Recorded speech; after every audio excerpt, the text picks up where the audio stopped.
Welcome to 5 Wide Fantasy, the OwnersBox Fantasy Football Show. Today's video, we're getting into an early look at the 2022 running backs. We've got our top 12 running backs. It'll be my top 12. We'll talk about these players, some things we like from last season, some things we project well into this season, and then we'll give you one reason why they wouldn't be able to meet that ranking we have for them at the position this season. Boys, let's not waste any time. Ryan's debut on the show. I'm very excited for this. But a good start to the season. Again, we'll be out on Thursdays and Sundays at 6 o'clock for the next little while. Be sure to join the Discord channel. We're talking tons of fantasy football in there.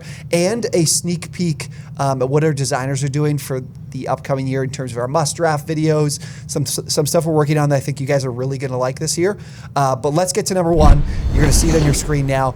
Jonathan Taylor, I do have as my number one running back this season. I think it's the surprise of not that many people, but it is early. I'm going to work on my rankings, boys. And everybody sees the full rankings right now. And Christian McCaffrey could take over for me because of like the crazy upside that he provides. But, I mean, Jonathan Taylor had a tremendous season last year. I mean, he had 30 rushing. This was the one thing that I took away. 30 rushing attempts inside the 5 and 12 touchdowns. The next closest in terms of inside the 5 carries was James Conner at 18. So this guy had all the valuable touches you could possibly have last year. Does that all result from Carson Wentz at quarterback, though?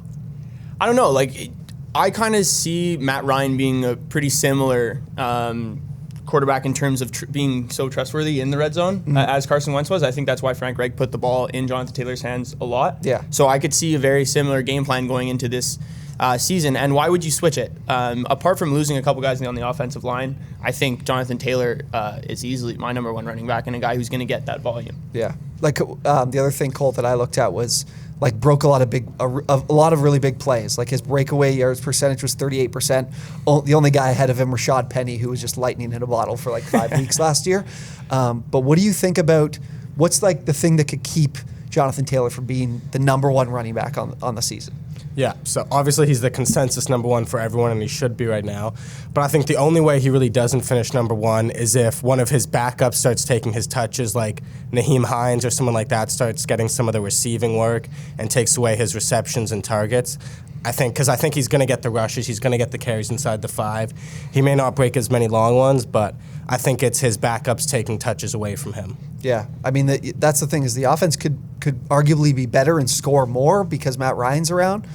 But does Matt Ryan being around affect his volume? I guess that'd be what I would be thinking about. But I do agree, like if he's losing any of those touches, 429, second most running back rushing attempts of any team in the NFL were the Colts. We'll get to the team they were behind in a few picks. But Christian McCaffrey, I have at number 2. Appeared in only 7 games last year. And played in even less. I would say he played like 4 full games, but had over 700, nearly 800 total yards. If you don't know, we're always treating this show as if, for a lot of you, you know fantasy football really well, but there are people here who probably are new to fantasy football. Maybe they haven't played at all. This is a player that is ranked this high. You might have watched him play last year, and you maybe didn't see him very much. He has the highest ceiling of any running back in the NFL in fantasy football. It's not comparable. That is why he's number 2. I'm gonna be worried about injury. That's probably the only reason he's at 2 for me. But I can't use it as the way to rank my running backs because he has so much upside that if he plays, especially on an offense that really isn't changing, we still think it's going to be Sam Darnold this year somehow. What is the only reason, Ryan, that McCaffrey isn't either the RB1 or RB2 on the season because he's still hurt? I think that you said it perfectly. I think that really is the only reason. Their offensive line isn't anything special. Maybe that's a factor, but he's such an important player in this offense and always has been since he's been drafted. That being slotted in at the number 2 spot, the only reason he'll find his way down from there is, like you said, getting hurt again. Because 10 games of the last 2 years, that's just not going to cut it for RB2. And then Cole, the other thing I thought about was like the receiving options that the Panthers have. Nothing's changed, too. Robbie Anderson was one of the most laughable players in the NFL last year with his drops. He played terrible. They didn't do anything. Terrace Marshall, I haven't heard good things about. Well, they picked up Rashard Higgins, so watch out. Yeah. So. You never really. I think like he's probably the number 2 pass catcher on the team too. Yeah, for sure. I think DJ Moore's number 1. He'll get the most, but it's him. And I don't think if it's still Sam Darnold, DJ Moore's not getting deep targets. He's going to be dumping it off to McCaffrey basically every play. McCaffrey's going to get a ton of touches. The Baker talk, it still probably won't be a lot of deep balls as well. He could have 100 catches on the season if he's healthy. Yeah. Okay, number 3 is Derrick Henry. The Titans, as they do, lead the NFL in running back rushing attempts. Henry, in the games that he played, he was the number 1 running back in fantasy points per game last year, 21.9 fantasy points per game. It's always the conversation of when is it finally going to end, but when you're being coached by Mike Vrabel, you're running the football into the ground, like to the detriment of the team, I found it sometimes, especially when Henry wasn't playing last year. So where do you guys see Derrick Henry this year? Are you excited to draft him? I'm gonna be staying away from Derrick Henry for the most part this year. The fact that AJ Brown is gone, he played such a crucial role in the blocking game. Like they would run disguises and it would look like a pass and then they'd end up running, and he was a terrific blocker. And it also takes away from the fact that he was their number 1 pass catcher. So there's going to be a lot more focus on Derrick Henry and stacking the box. And then their offensive line. Ever since Taylor Lewan went down with that ACL injury in 2020, he hasn't been the same, and I don't see it really changing this year. Where do you have him ranked, Cole? I agree. I have him at 3 on my list because I think that top 3 is kind of in a tier of its own. After that, it drops off quite a bit. But I agree with Ryan. I'm kind of staying away from him because of that and injury issues. I don't know if he can play a full 17-game season again. I think that's the thing. Like this isn't a guy that breaks big plays. This is a completely volume play that I really still don't think it changes because they just traded away AJ Brown. Treylon Burks could fill that role, the exact AJ Brown role, but how well he does it as a rookie could mean even more, like that same rushing volume for him, which if he has it is just a locked in RB1, no problem about it. Like this is a guy that his floor is really high, probably the highest of anybody, other than maybe Jonathan Taylor. So I think the thing that I'll kind of talk about, the thing that I think, like you guys mentioned about injuries, I never like to use it as a big thing, but if he doesn't break big plays and this offense, which to their detriment sometimes would run the ball very often, if they're not converting on 3rd downs because they don't have that AJ Brown around and the offense isn't efficient and able to stay on the field, then that's the thing that might keep Derrick Henry from being, the RB3 like I have him this year. Here's where I got I'm getting a little carried away, but I want to see if you guys will give me a chance. I've got DAndre Swift at number 4. Where do you have him, Cole? So I have him at number 7. I agree. I think he's somewhat of a sleeper and he's being undervalued, but I cannot rank him that high myself. Yeah, I actually have him at number 4 as my rankings as well. I just have, for the current rankings, I have 3 and 5 switched around. So Okay. But yeah, I like Swift in that spot. So what I love about this is that the Lions, of course, were a terrible team last year. They fought really hard, played very hard game in and game out, but record-wise, we're one of the worst teams in the NFL. We all know that. But they actually had more running back rushing attempts than the Packers, the Bengals, and the Rams. They were inside the top 10 in running back rushing attempts. Anthony Lynn left the team because Anthony Lynn stinks as an actual caller of football plays. I had to deal with him being a Chargers fan. So he's gone, and Dan Campbell promoted someone internally, tight ends coach, to offensive coordinator. And Dan Campbell, during the season last year, took over play calling duties, and the rushing volume skyrocketed from this team. It wasn't all Swift because he was hurt during the year, but if Dan Campbell's calling plays in 2022, which it seems like he might want to do, he's talked about it briefly in the offseason, then I love DAndre Swift. Because not only that, but he added 4.8 receptions a year per game last year. So if we're getting that plus receptions in an offense that Jameson Williams is going to arrive at some point, maybe it's not early in the year, I think Swift has going to get off to a great start. I think the Lions are going to be a better team this year. They got a great focus in terms of the offensive line. They're all with Dan Campbell at head coach. That's going to be a focus is in the trenches. I love Swift this year. So. Yeah, I'm right there with you in pretty much all those points. I love their offensive line. It's really shaped up. They have 3 first-rounders on the line now, which is massive. And I think you said it about Mike Vrabel, and it kind of goes hand in hand with Dan Campbell. They're very gritty coaches. They like to run the ball, pound it on the offensive line, pound on the ground. The one thing is, will this team be good enough to carry a running back to be a top 5 fantasy running back, right? Will he get enough touches when they're down in games? Will he be able to score in the red zone? Mm-hmm. Those are all factors I'm looking at, and the only reason why I might slot DAndre Swift down a little bit lower on a list. That's a good point to make in terms of why he wouldn't finish in this top 5. 5, Austin Eckler. 9 touchdowns on 16 carries inside the 5 last year. He converted his opportunities. 20 touchdowns last season. Austin Eckler had a fantastic year. He's always been a guy that can give you, in the last 3 seasons, he's averaged 70 receptions. He's always going to be that pass catcher for the Chargers. And then second in red zone rushing attempts. Again, everything. There's really valuable carries for him.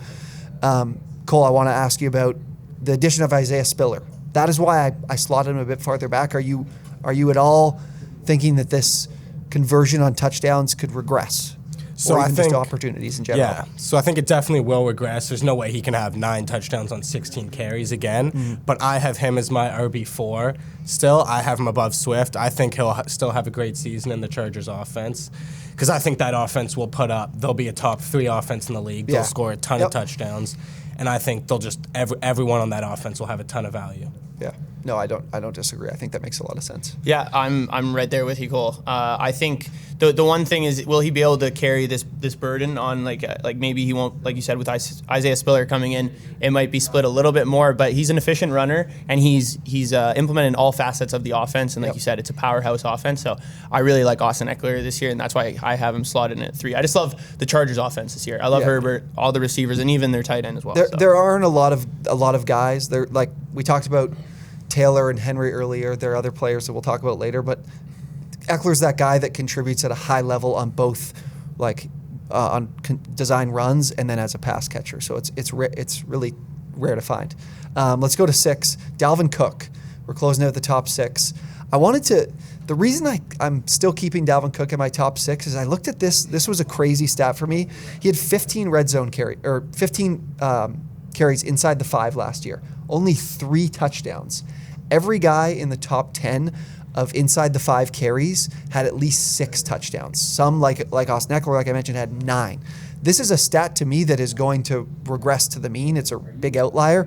There could be more touchdowns ahead for Dalvin Cook. Kevin O'Connell comes in. What do you guys think about does that change the offense drastically with a new play caller and new head coach? I don't know. It's so tough to call what Dalvin Cook's going to be like. He's never played a full 16-game, or I guess now 17-game season. And then you also have Alexander Mattison in the backfield as well. He's a huge factor. He's run really well in Dalvin Cook's absences when he has been hurt. This division is pretty bad in terms of defense all around, so I think there is value in that. But I'm not a huge believer in Dalvin Cook this year. Yeah. I can see it. The injury. Everybody usually talks about the injury concerns, but I mean, he's posted 1,100 rushing yards ever since college. Years. He's had a problem with his knees and whatever else. So it comes up every year. He does. Anything you be worried about meeting that top 6?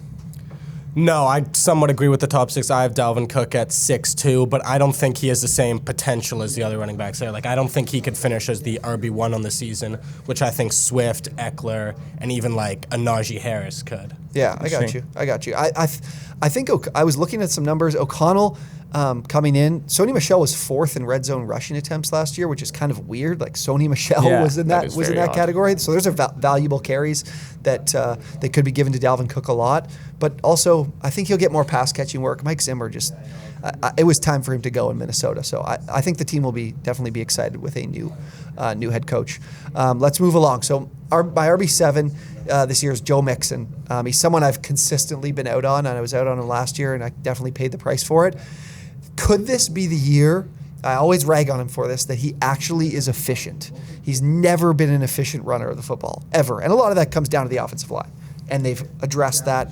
I'll let the resident Bengals fan get to that. Yeah, I think this is his make or break efficient season because, like you said, he's never been able game to game to put up consistent numbers on the fantasy football front. Last year, obviously, was a little bit better. I think this year, bringing on La'el Collins, Ted Karras, and Alex Kappa, I think all those guys will definitely bolster that offensive line. Easily the best offensive line he's been able to run behind since he's been in the NFL. And even when Joe Burrow was throwing it 40 to 45 times a game, he was still getting 20 to 25 touches, which is definitely enough to put him, I think, inside the top 5, which is where I have him this season going into the year. I need a rivalry here. Cole, why don't you tell him? Yeah, so this will be a rivalry. I'm actually somewhat out on Joe Mixon. I don't really like him this season mostly because, as you were saying, the Bengals passing, I just don't think he'll get the carries to be a top 7 running back. He was 3rd in carries amongst running backs this year. So that could change. And I I see Joe Burrow's passing attempts going up, and Chase and Higgins will be top 15 running backs and are being drafted like it too. So that's where it's a good point, because you look at Jamar Chase and T. Higgins and where they're being drafted. Chase is like drafted as a top 3 wide receiver. Yeah. T. Higgins is drafted as like a top 15 wide receiver. Joe Burrow, of course, is a darling in terms of this year. It seems like in fantasy football as a quarterback. So are we going to support 4 really high level fantasy producers? Maybe one of those guys isn't in that category. So I think that's a good point. Number 8, Alvin Kamara. I like this offense with Jameis Winston coming back. I think there's a chance for a real bounce back offensively. I know Sean Payton's gone. And Alvin Kamara is the guy of that Eckler mold that we mentioned earlier, that Swift mold, where he's going to get both passing and rushing work. But is he? Am I willing to do this with Alvin Kamara, considering the legal situation? I don't know. Yeah, I'm not a huge. I don't know what to think about Alvin Kamara yet, but right now I'm definitely not keeping away as possible from all of my drafts. I just can't see him being as efficient and producing as he has, like the high numbers that he has in the past, where people. We've seen him being drafted early as number 1 in years past. Yep. So I just don't see him at that capability anymore. And this offensive line has gotten drastically worse since he's been on the team too. Yep. With Dennis Allen calling the plays this year, who knows what's going to happen? Yeah, I agree. Like he was frustrated with the quarterback play that he had to deal with. Mm-hmm. I cannot believe I got to see Ian Book play last year. Oh my God. I loved him in college. He was fun to root for. He is not an NFL quarterback. Yeah, nowhere near an NFL quarterback. He can't execute a 3-yard out. He can't throw the ball, to the short hash 3 yards on target and on time. So that was definitely a big reason for Kamara's struggles. What do you think about Kamara, Cole? I don't really like Kamara either. I'm avoiding him in most of my drafts this season, mostly because I don't have a good projection of him. I don't really know how well he'll do. I could see him finishing as a top 5 running back, and I could see him doing really poorly. Okay. I'm definitely willing. You can see it through my rankings. I'm willing to be in on him because of the upside that he can provide. 9. I'm going to let Cole touch on Najee Harris because I know he thoroughly enjoys some Najee Harris on his fantasy team. Najee Harris is my guy. I have him at number 5 on mine, above Mixon, Kamara, and even Dalvin Cook. I think he'll be great for the Steelers this season, and if Kenny Pickett starts over Trubisky, I think they'll rely on Najee a lot. I think he'll get a lot of touches, not only in the running game, but I think he'll get a lot of screen work and throws out of the backfield. So I think purely on volume, he'll be a top 5 running back this season. Yeah.